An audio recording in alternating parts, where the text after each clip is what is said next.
Nous entrons dans une histoire. Dans un monde de colores et sans vie, la terre d'Israël est captive d'une sécheresse sévère et implacable. Ce n'est pas seulement un phénomène météorologique, c'est un jugement spirituel, une déclaration divine. Le ciel est d'airain, la terre est de fer. Une famine lente et rampante vide villages et villes. Dans ce paysage aride, Élie se dresse comme une voix solitaire, envoyée loin des centres de pouvoir, guidé vers une petite ville païenne appelée Sarepta. Là, il rencontre une veuve, au bord de l'existence, d'une vulnérabilité extrême.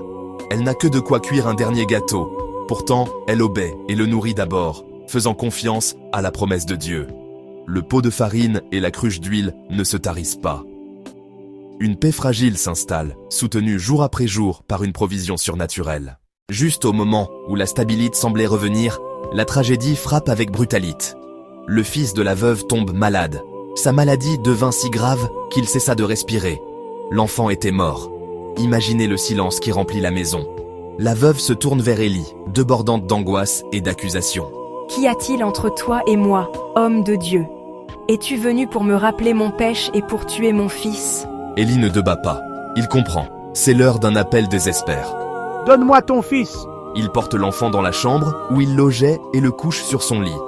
La confrontation n'est pas entre le prophète et la veuve, mais entre le prophète et Dieu.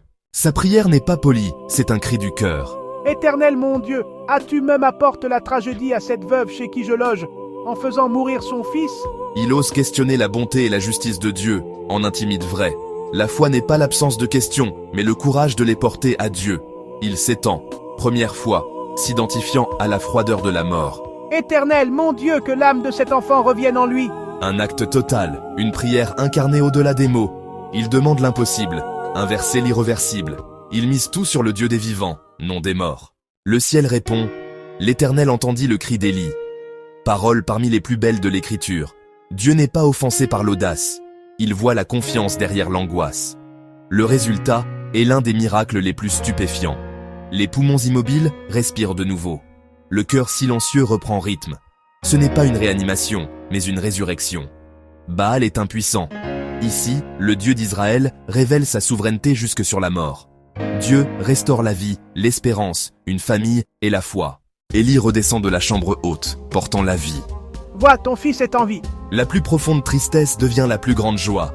L'impossible s'est produit sous ses yeux. Maintenant je sais que tu es un homme de Dieu, et que la parole de l'Éternel dans ta bouche est vérité. Sa foi passe d'une transaction à une relation de confiance. Le prophète est affermi, Dieu soutient ses serviteurs, préparés désormais à de plus grandes confrontations. Le vrai miracle, une résurrection spirituelle dans un cœur transformé. Cette histoire ancienne est une parole vivante pour nous aujourd'hui. Nous vivons au milieu de la rupture, de la perte et du désespoir. Cultivons une prière audacieuse et d'intercession. Portons les fardeaux de nos proches en présence de Dieu. Une foi avec des mains et des pieds. Entrons dans la souffrance des autres, confiant en la bonté souveraine de Dieu, même sans tout comprendre. Témoignons que sa parole est vérité, dans miracles éclatants et grâces quotidiennes.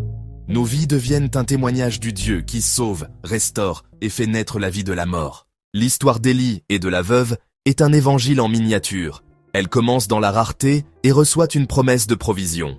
Au comble du désespoir, Dieu révèle sa puissance compatissante. Il ressuscite la vie, prouvant sa souveraineté sur la mort. Le miracle restaure une foi, confirme un appel, proclame le Dieu de vie. Préfiguration de la résurrection de Jésus, victoire définitive sur la mort. Aucune situation hors de portée. Dieu se spécialise dans la résurrection. Apportons-lui nos choses mortes avec une prière honnête. Il entend nos cris.